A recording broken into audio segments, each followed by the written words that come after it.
जो कार्य सबसे आवश्यक है उसे सबसे पहले पूरा करें। तो ये है आज का सबक। और दोस्तों आज है 23 सितंबर 2020, दिन है बुधवार का। चलिए शुरू करते हैं आज की मॉर्निंग न्यूज। इंस्टाग्राम पर मेरी आईडी स्टडी विज्ञान है। अगर आप इंस्टाग्राम यूज करते हैं तो मुझे भी फॉलो कर सकते हैं। यूपी में 69,000 शिक्षक भर्ती। योगी सरकार की 31,631 पदों को भरने के आदेश को सुप्रीम कोर्ट में चुनौती दी गई है। मामला ये है कि उत्तर प्रदेश में 69,000 सहायक शिक्षकों की भर्ती में 31,661 पदों को भरने के योगी सरकार के आदेश को सुप्रीम कोर्ट में चुनौती दे दी गई है। और ये चुनौती किसने दी है?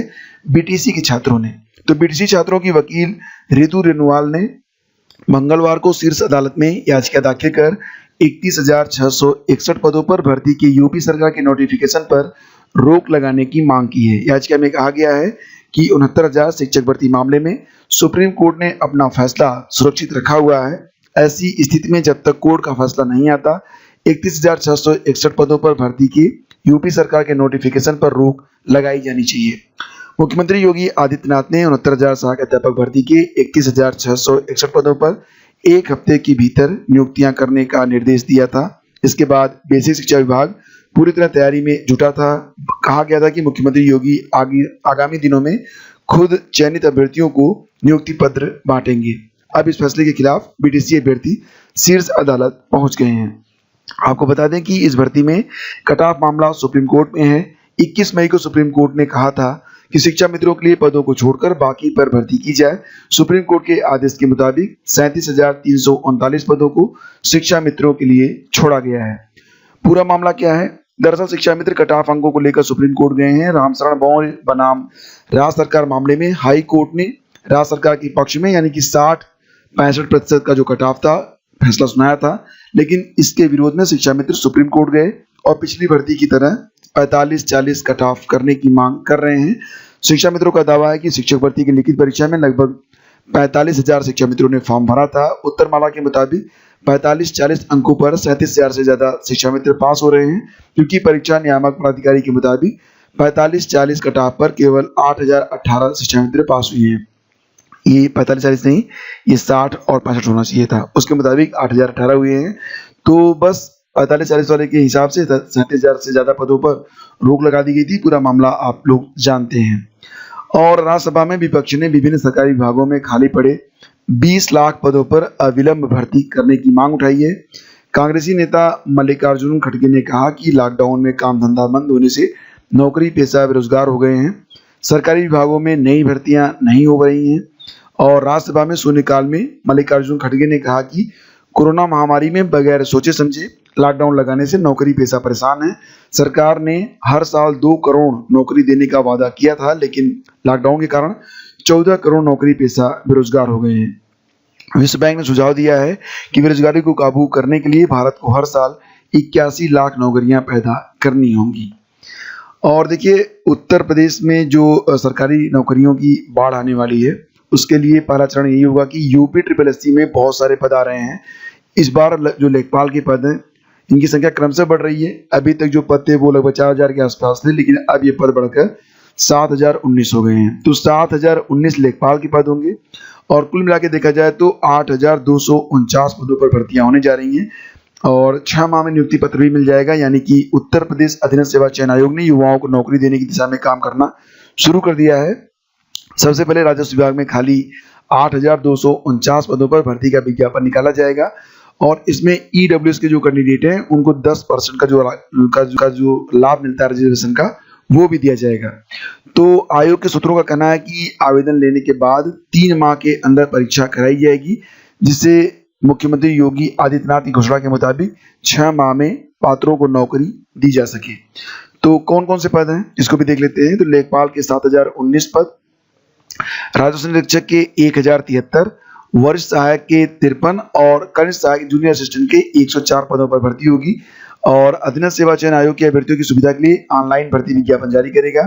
नौकरी की चाहत रखने वाले लोग वेबसाइट देखकर अपनी योग्यता के आधार पर भर्तियों के संबंध में जानकारी प्राप्त कर सकेंगे और फिर ऑनलाइन ही आवेदन भी कर सकेंगे। और इसका विज्ञापन दैनिक अखबारों में भी आएगा। फिलहाल वेबसाइट ही सबसे मुफीद रहेगी। बने रहिए हमारे चैनल पर। जैसे ही कोई वैकेंसी आती है पूरी जानकारी और पूरी तैयारी करवाई जाएगी आपको इसी चैनल पर बिल्कुल फ्री। और विश्वविद्यालयों में 1 नवंबर से सत्र, सभी छुट्टियों में हुई कटौती। तो यूजीसी ने 31 अक्टूबर तक दाखिले की प्रक्रिया पूरी करने के निर्देश दिए हैं। मामला ये है कि कोरोना महामारी के चलते बंद पड़े विश्वविद्यालयों और कॉलेजों को 2020-21 के शैक्षणिक सत्र की शुरुआत 1 नवंबर से होगी। स्नातक और स्नातकोत्तर के पहले वर्ष में 31 अक्टूबर तक दाखिले होंगे। विश्वविद्यालय अनुदान आयोग ने अपने दिशा निर्देश में कहा है कि पाठ्यक्रमों को पूरा करने के लिए इस साल सर्दियों और अगले साल की गर्मी की छुट्टियों में भी कटौती की जाएगी। और केंद्रीय शिक्षा मंत्री रमेश पोखरियाल निशंक ने ट्वीट किया कि पढ़ाई पूरी करने के लिए सप्ताह में 6 दिन कक्षाएं चलाई जाएंगी और ये जो सत्र होगा वो online, face to face, classroom और मिश्रित मोड से चलाया जाएगा। यह कैलेंडर अखिल भारतीय तकनीकी शिक्षा परिषद की तकनीकी कॉलेजों पर भी लागू होगा। और इसी के साथ आपको ये भी बता दें कि कुल मिला के ये कहा गया है कि देश के सभी विश्वविद्यालयों में स्नातक की और स्नातकोत्तर की जो परीक्षाएं हैं, यानी कि उसमें जो एडमिशन है, उसमें पहले वर्ष के दाखिले 31 अक्टूबर तक होंगे। यदि किसी विश्वविद्यालय ने कोई सीट खाली रह जाती है तो फिर उस पर 30 नवंबर तक दाखिले लिए जा सकते हैं। केंद्रीय शिक्षा मंत्री रमेश पोखरियाल निशंक ने मंगलवार के स्नातक और स्नातकोत्तर प्रोग्राम के पहले वर्ष के तहत शैक्षणिक कैलेंडर 2020-21 के लिए विश्वविद्यालय अनुदान आयोग के दिशा निर्देश जारी कर दिए हैं। तो जो इम्पोर्टेंट पॉइंट्स हैं वो भी आप देख लो। पहले तो ये था कि सितंबर में स्कूल खोला जाना था, लेकिन अब 1 नवंबर से सभी विश्वविद्यालय और कॉलेज खोले जाएंगे। BA, BCom, BSc, MA, MCom, MSc programme के पहले वर्ष के दाखिले 31 अक्टूबर तक होंगे। कॉलेजों में यदि किसी प्रोग्राम में कोई सीट खाली रह गई तो 1 नवंबर से 30 नवंबर तक उस पर जो है उन सीटों को भरा जाएगा।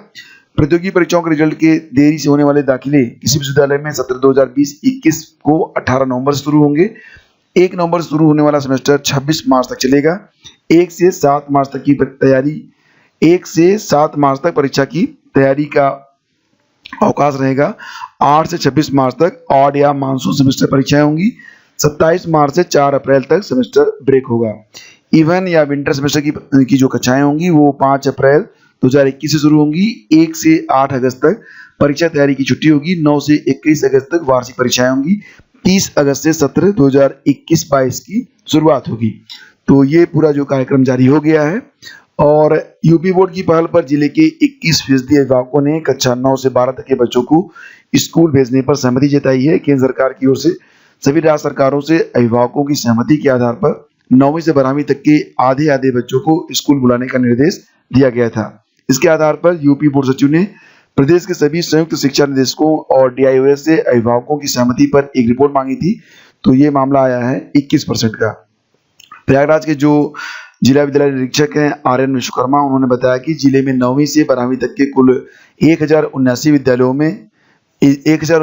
में से कंटेनमेंट जोन के बाहर 1023 विद्यालय हैं। इनमें पंजीकृत 3,42,657 छात्रों में से 71,958 छात्रों के अभिभावकों ने सहमति दी है। डीआईओएस ने बताया कि जनपद में 9वीं से 12वीं तक के 1023 विद्यालयों में पंजीकृत 3,42,657 छात्रों के 2,65,157 अभिभावकों ने अपने बच्चों को स्कूल भेजने में समर्थन किया है। तो इस प्रकार 21% छात्रों के अभिभावक स्कूल भेजने के लिए आगे आए हैं। जिले में 1079 विद्यालयों में 987 ने पूरे परिसर में साफ सफाई और सैनिटाइजेशन कराने की बात कही है। और देखिए, कर्मचारी चयन आयोग ने मंगलवार को 1 अक्टूबर 2020 से 31 अगस्त 2021 के बीच होने वाली 20 भर्ती परीक्षाओं के लिए कार्यक्रम जारी कर दिया है। कार्यक्रम में 12 परीक्षाओं की तिथि घोषित की गई है, जबकि 6 नई भर्ती परीक्षाओं के आवेदन और उनकी परीक्षा तिथि घोषित की गई है। आवेदन की ओर से जिन परीक्षाओं के लिए आवेदन की तिथि घोषित की गई है उसमें केंद्रीय सुरक्षा बलों में कांस्टेबल जीडी भर्ती 2020 के साथ नई भर्ती परीक्षाओं में CGL, MTS, CHSL, JE, stenographer, constable और अन्य परीक्षाएं शामिल हैं। तो 6 नई भर्तियों के आवेदन और परीक्षा की तिथि भी जारी की गई है, जो कि आप यहाँ पर देख सकते हैं। Junior engineer, stenographer grade C and D, CHSL 2020 के लिए आवेदन होंगे 6 नवंबर से 15 दिसंबर तक। परीक्षा होगी 12 से 27 अप्रैल 2021। सीजीएल के लिए आवेदन होंगे 21 दिसंबर से 25 जनवरी 2021 तक। परीक्षा होगी 29 मई से 7 जून 2021 में। एमटीएस की भर्ती होगी, वैकेंसी आएगी 2 फरवरी से 18 मार्च तक आवेदन लिए जाएंगे। परीक्षा होगी 1 से 20 जुलाई के बीच। और कांस्टेबल जीडी की जो भर्ती होगी ये 25 मार्च 2021 को आवेदन आएगा और 2 से 25 अगस्त 2021 तक इसकी परीक्षा की जाएगी। तो ये शेड्यूल जारी हो गया है। और दोस्तों ये थे आज के सारे updates. Thank you so much for watching the video. अगर वीडियो आपको पसंद है तो लाइक और शेयर कर दीजिएगा। मिलेंगे आपसे अगले वीडियो में, तब तक के लिए आज्ञा दीजिए। नमस्कार, जय हिंद।